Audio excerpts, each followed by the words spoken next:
Right now, earbuds are smarter than ever. You get adaptive sound, health tracking, seamless pairing, all packed. So naturally, the question comes up, why are people still talking about IEMs in 2026? And more importantly, why are so many listeners quietly switching? So today, let's sit down and compare these two properly and understand when earbuds stop being enough. Let's get started.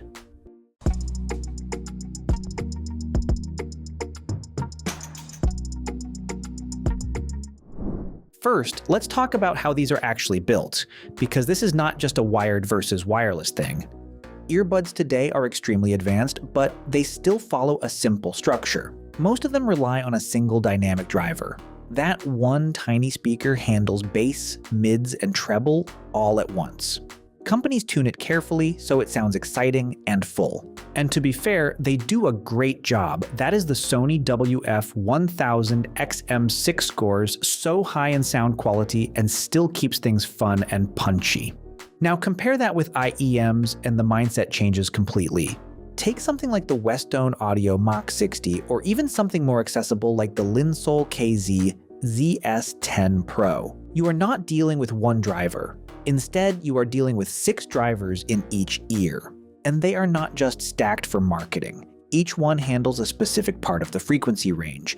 So one set handles bass, another focuses on mids, and another takes care of treble. Because of that, the workload is divided, and the sound becomes more controlled.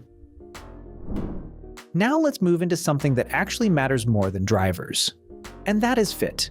This is where most people don't realize what they are missing. Earbuds sit outside your ear canal, so no matter how good they are, the seal is never perfect. Because of that, bass response changes depending on how they sit, and outside noise always leaks in. So what do companies do? They add strong ANC. That is why the Sony WF-1000XM6 can reduce a huge amount of noise. It needs that system to compensate for the loose fit. But IEMs take a different route.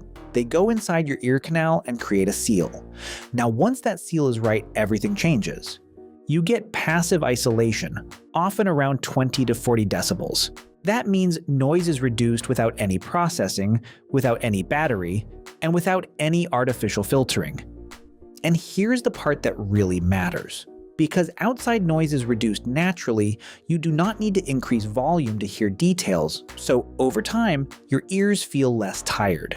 Take the Shure SE215, and it is still used by musicians for this exact reason. It is not about fancy features, instead it is about consistent isolation and reliable sound. Now let's slow down and talk about actual listening, real use, real experience. Let's say you pick up something like the Apple AirPods Pro 3. You play a track, it sounds good. Bass feels present, vocals are clear, everything feels polished.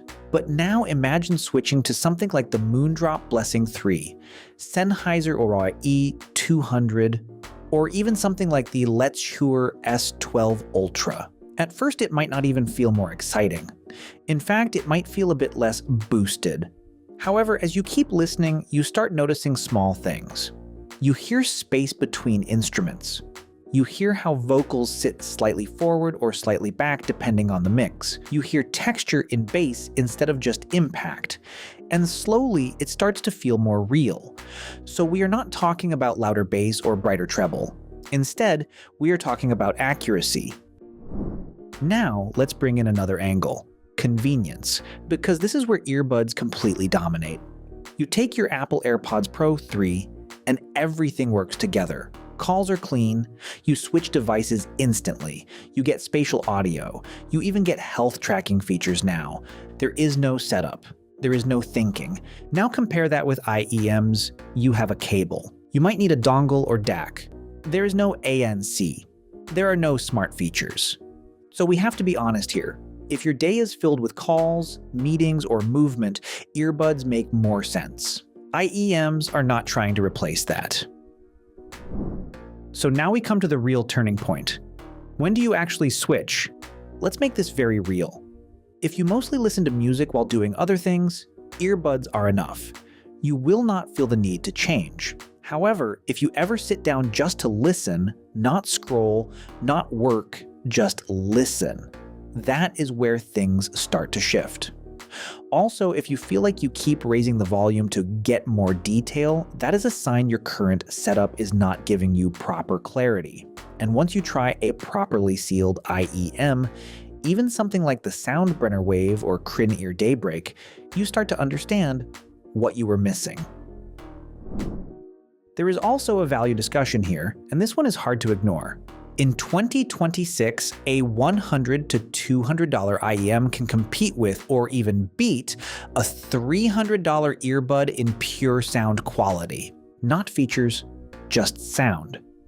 Even at a much lower price, Linsol KZZ S10 Pro or CCZ Melody offers a multi-driver setup with strong separation and energetic sound. So when you compare that to premium earbuds, you start to realize that a big part of the cost in earbuds goes into features, not just audio performance. That is why so many people are quietly moving toward IEMs for serious listening, while still keeping earbuds for daily use. So let's wrap this up in a simple way. Earbuds are about ease. They are fast, smart, and flexible. They fit into your daily life without effort. On the other hand, IEMs are about focus. They slow things down, they let you hear the details, the layers, and the intention behind the music. So instead of asking which one is better, maybe the better question is this: what kind of listener are you right now? And more importantly, what kind of listener do you want to become? Because that answer usually tells you exactly when it is time to switch. That was all. Thanks for watching. If you found it helpful, give it a like and subscribe for more videos. And don't forget to share your experience in the comments.